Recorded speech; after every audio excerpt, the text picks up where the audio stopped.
भारतातले सर्वसाधारण जे प्रदर्शन असतात ते फक्त असे प्रत्येक कंपन्यांच्या प्रॉडक्ट फक्त त्यांचं डिस्प्ले असतात आणि एवढ्याने आता शेतकऱ्यांना पुरेसं नसतं.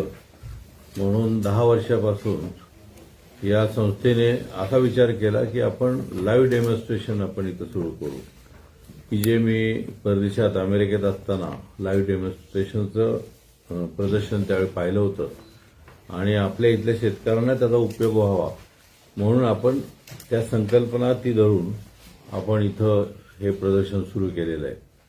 यंदाचं हे 10वं वर्ष आहे आणि याचं उद्घाटन म्हणजे प्रदर्शन चालू होणार आहे शेतकऱ्यांसाठी ते 16 ते 20 जानेवारी, परंतु त्याच्या एक दिवस आधी म्हणजे 15 तारखेला आपलं या प्रदर्शनाचं आपण उद्घाटन करून घेणार आहे, औपचारिक उद्घाटन करून घेणार आहे.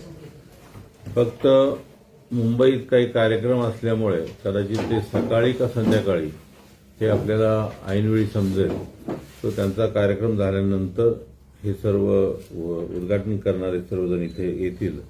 त्यात आपण शरद पवार साहेबांच्या अध्यक्षतेखाली हा कार्यक्रम घेणार आहोत.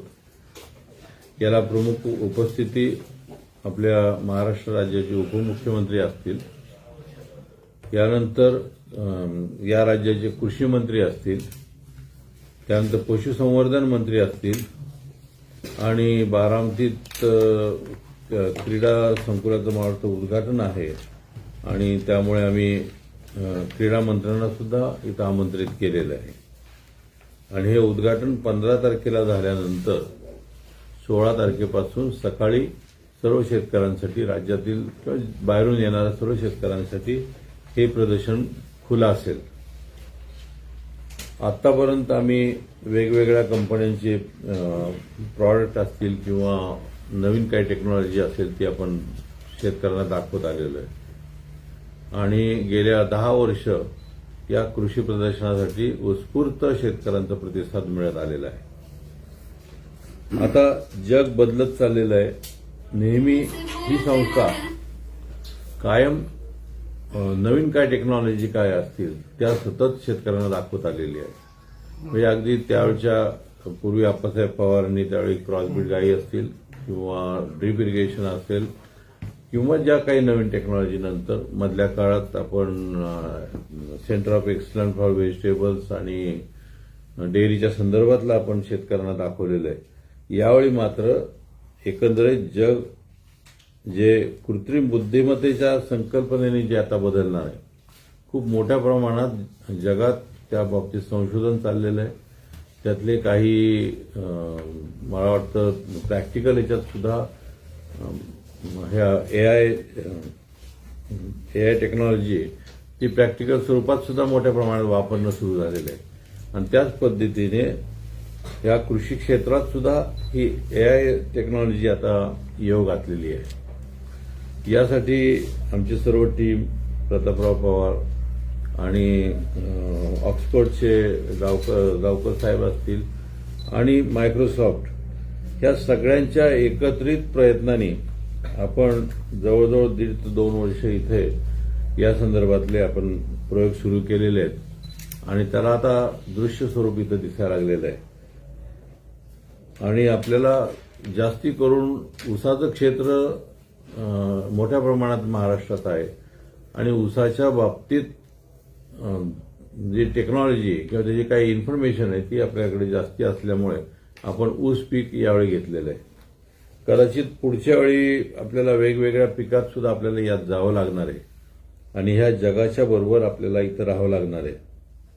ह्या ज्या टेक्नॉलॉजीमुळे आपण अपेक्षित आपण जे आहोत ती 120 टनाच्या दरम्यान आपल्याला ऊसाचं उत्पन्न मिळावं ही अपेक्षा आहे आणि यासाठी म्हणून आपण जो प्रोजेक्ट सुरू केला आहे तो 1000 शेतकऱ्यांना आपण यात संपूर्ण सामावून घेतलेलं आहे महाराष्ट्रातल्या सगळ्या भागातून.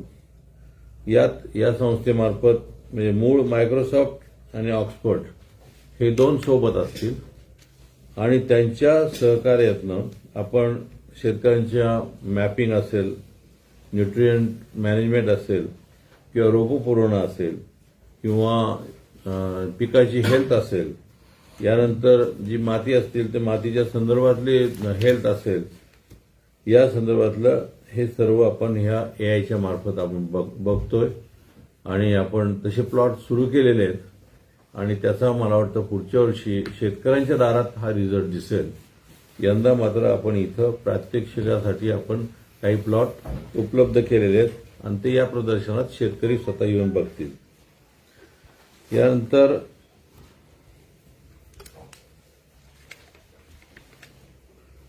या सेंटर ऑफ एक्सलन्सच्या ह्याच्या मार्फत आपण IoT, AR, VR यासारख्या ज्या व्हर्च्युअल रियालिटी आहेत, ह्या डिसीज ओळखण्याच्या संदर्भातल्या सुद्धा टेक्नॉलॉजी आपण इथे शेतकऱ्यांना ठेवणार आहोत की जेणेकरून आता डिसीज सुद्धा हे आपल्या एआयच्या मार्फत ओळखला जाईल की जो आतापर्यंत शेतकऱ्याच्या स्वतःच्या अनुभवातनं तो कुठलाही रोग ओळखायचा आणि त्यानंतर औषधोपचार तो सुरू करायचा आहे.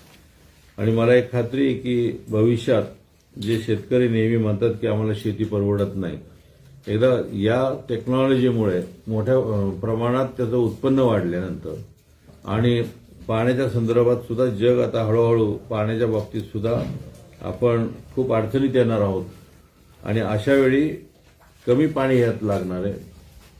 यानंतर त्याचा जो खर्च आहे तुमचा खतांचा वगैरे, हाही या टेक्नॉलॉजीच्या मार्फत कमी येणार असल्यामुळे शेतकऱ्यांना शेती परवडण्यासारखी होईल अशी आमची आशा आहे.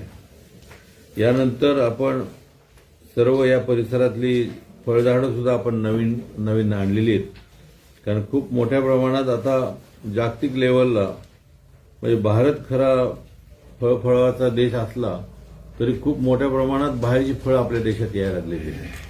त्यामुळे आता आपल्याला अवोकाडो सारखी फळं असतील, आता काही प्लम, पियर किंवा लिची किंवा ही फळं आपण इथं दाखवलेली आहेत, पण यापेक्षा मला असं वाटतं की अवोकाडो असेल, लिची असेल किंवा ही बाकीची जे फॅशन फ्रूट असेल, खजूर, ही जी पिकं आहेत, ही पिकं आपल्याला इथं घेता येतील आणि त्याचं प्रात्यक्षिक आपण इथं दाखवलेलं आहे. त्यानंतर कट फ्लॉवरच्या बाबतीत सुद्धा, फुलांच्या बाबतीत सुद्धा लोकांची मागणी खूप असते. यामुळे यंदा आपण जर्मनीच्या काही कंपन्या आणलेल्या आहेत की जे शोभिवंत जे कट फ्लॉवर आहेत त्याच्या वेगवेगळ्या ज्या व्हरायटी त्या इथं शेतकऱ्यांना आपण पाहण्यासाठी उपलब्ध करून देणार आहोत. यानंतर शेवंतीच्या 29 प्रकारची फुलशेती इथं आहे. वेगवेगळ्या व्हरायटीत, वेगवेगळ्या रंगीत आणि वेगवेगळे वाण इथं आपण दाखवलेले आहेत. यानंतर टोमॅटो म्हणजे नुसतेच आपण हायब्रिड टोमॅटो नाही ठेवलेले, कारण जे देशी टोमॅटो आहेत की जे देशी टोमॅटो सुद्धा शेतकऱ्यांना लावायला पाहिजेत आणि त्याचे प्रात्यक्षिक आपण इथं 29 प्रकारचे टोमॅटोच्या व्हरायटी आपण इथं ठेवलेले आहेत. त्यानंतर केळीच्या बाबतीत सुद्धा काही निळी केळी असतील, लाल केळी असतील किंवा ही प्रोसेसिंगसाठी इथं वेगवेगळी केळी लागतात तर ती सुद्धा आपण इथं उपलब्ध केलेली आहेत. यानंतर बाकीचे तर रेग्युलर आपण नेहमी दाखवतो की द्राक्ष असतील किंवा यावेळी द्राक्ष सुद्धा आपण मुद्दाम ठेवलेली आहेत, कारण बरेचसे द्राक्ष बागायतदार म्हणायचे की द्राक्ष इथं तुम्ही द्राक्ष असेल, डाळिंब असेल, परंतु या फळांच्या पिकाला 3-3 वर्ष लागत असल्यामुळे आम्ही ती आता पण ठेवत नव्हतो, पण त्याची सुरुवातही आम्ही इथं केलेली आहे आणि त्याला सुद्धा एआय टेक्नॉलॉजी आपण त्याचा जोड देण्याचा आपण प्रयत्न केलेला आहे. बाकी झुकिनी असेल, काळा कांदा असेल, चिया असेल, करटोली असेल, शुगर बीट असेल, या बाबतीत सुद्धा आपण थायलंडचा पेरू असेल, हे सुद्धा इथं प्रात्यक्षिक आपण केलेलं आहे. यानंतर काही शेतकरी असे विदर्भातले असतात ते म्हणतात आम्हाला जिरायत शेतीचे सुद्धा तुम्ही इथं प्रात्यक्षिका दाखवायला पाहिजेत. म्हणून आपण शेवटच्या भागात आपण ही जी इतर पिकं आहेत, ज्वारी असेल किंवा आंतरपिकं असतील, कारण आता आपल्या पंतप्रधानांनी मागे त्यांचा आवडता हे होता शब्द की बाबा डबलिंग इन्कम, तर यासाठी मला असं वैयक्तिक वाटतं की नुसतं डबलिंग इन्कम म्हणून डबल होणार नाही, आपल्याला मधली जी स्पेस आहे दोन पिकांच्या मधली की जी पूर्वी पण आपण करत होतो की ज्वारी बरोबर आपण वेगवेगळी पिकं घ्यायचो किंवा काही वेळा तुरी बरोबर बाजरी पण घ्यायचो. तर अशा प्रकारचे इंटरक्रॉपिंग सिस्टीम आपण मोठ्या प्रमाणात केली पाहिजे आणि त्याचा उपयोग आपण अलीकडचा शेतकरी हा विसरलाय. तर त्याची सुद्धा आपण प्रात्यक्षिकं मोठ्या प्रमाणात जिरायत शेतीसाठी केलेली. मग त्यात नवीन तुर्की बाजरी असेल, चिया म्हणून हा एक प्रकार आहे की जो शहरातले खूप मोठ्या प्रमाणात आपले ग्राहक वापरतायत आणि गेल्या वर्षी खूप मोठ्या प्रमाणात त्याला डिमांड होतं आणि त्यामुळे तो एक आपण वाण इथं ठेवलेला आहे. यानंतर मराठवाड्यात आणि काही पश्चिम महाराष्ट्रात सुद्धा कापसाच्या बाबतीत नवीन तंत्रज्ञान त्यांना हवं असतं. यावेळी आपण नुसता कापूस ठेवलेला नाही आणि मजुरांच्या टंचाईमुळे कापूस सुद्धा खूप वेचणीचं काम खूप क्लिष्ट झालेलं आहे. त्यामुळे आपण तो कापूस वेचणारं मशीन हे प्रात्यक्षिक आपण ठेवून त्याचं प्रात्यक्षिक आपण इथं दाखवणार आहे. यानंतर सगळ्यात आता जग पूर्वी आपण श्रीमंत लोक जे खात होते म्हणजे गहू असेल किंवा तांदूळ असेल तो पूर्वी श्रीमंत लोक खात होते. आता गरीब लोक गहू आणि तांदूळ खायला लागलेत आणि श्रीमंत लोक म्हणजे ज्याला आपण पूर्वी भरड धान्य म्हणायचो ती खायला लागलेली की जी पूर्वी गरीब वर्ग हा खात होता किंवा शेतकरी वर्ग खात होता. खूप मोठ्या प्रमाणात आपला महाराष्ट्रात सुद्धा भरड धान्य होती आणि ती आता विसरत चाललेली आहेत. आणि ही जी धान्य आहेत या धान्यातली काही त्याला पॉझिटिव्ह मिलेट म्हणतात त्याच्यापासून आपण बरेचसे रोग सुद्धा आपण दुरुस्त करू शकतो आणि हे पॉझिटिव्ह मिलेट आपण दाखवलेले. त्यानंतर ज्वारी बाजरी तर ही रितसर हे मिलेट आहेतच, परंतु त्याच्या आपण इथं जो गेल्या वर्षापासून प्रोजेक्ट सुरू केला की त्याचा भरडण्यापासून ते त्याच्या शेवटचा जो घटक आहे त्याच्यापासून बिस्किट असेल किंवा प्रोसेसिंग जे असेल ते सर्व करण्याच्या मशिनरी आपण इथं आणलेल्या आहेत की जेणेकरून शेतकऱ्याला त्याचा वापर करून घेता येईल. किंवा त्यांनी स्वतः जर काही राळे त्यांनी तयार केले तर राळे भरडणार कुठे तर त्याची व्यवस्था इथं केलेली आहे. त्याच्या पुढचा प्रॉडक्ट त्याला करायचा असेल तर ती पण आपण व्यवस्था केलेली आहे. त्यामुळे भविष्य जे आहे ते भरड धान्याचं आहे. आता ते प्रत्येक वेळी आपण संस्थेने पुढं भविष्यात काय होणार आहे त्याचा नेहमी विचार केलाय आणि त्या पद्धतीने आपण भरड धान्यासाठी इथं प्रात्यक्षिके केलेली आहेत. म्हणजे पिकं पण काही प्रमाणात दाखवलेली आहेत आणि त्यापेक्षा जे प्रॉडक्ट आपण दाखवण्याचा आपण प्रयत्न केलेला आहे. इतर काही जे आहेत भोपळा असेल, शेवगा असेल, काकडी असेल हे तर आपलं नेहमीप्रमाणे मांडव किंवा मांडवाच्या पद्धती या पद्धतीने आपण ते मांडव दाखवलेले आहेत. यानंतर मुख्य म्हणजे आपल्याला वेगवेगळ्या देशातले असतील की बाबा ते नेदरलँड असेल, चीन, America, Israel, Brazil, Spain, Italy, Germany, Africa, France, Thailand, Korea, Japan आणि इंग्लंड, यूके, मेक्सिको किंवा ह्या सर्व ऑस्ट्रेलियापासून ह्या सगळ्या देशांची AI सेन्सर असतील किंवा रोबोटिक तंत्रज्ञान असेल, बियाणे असतील, खतं असतील, औषधं असतील किंवा मशिनरी असतील, पॉली हाऊस असतील हे सर्व प्रकारचे वेगवेगळे तंत्रज्ञान आणि स्मार्ट टूल्स पाहण्याची आपण इथं आम्ही संधी तो उपलब्ध करून शेतकऱ्यांना दिलेली आहे.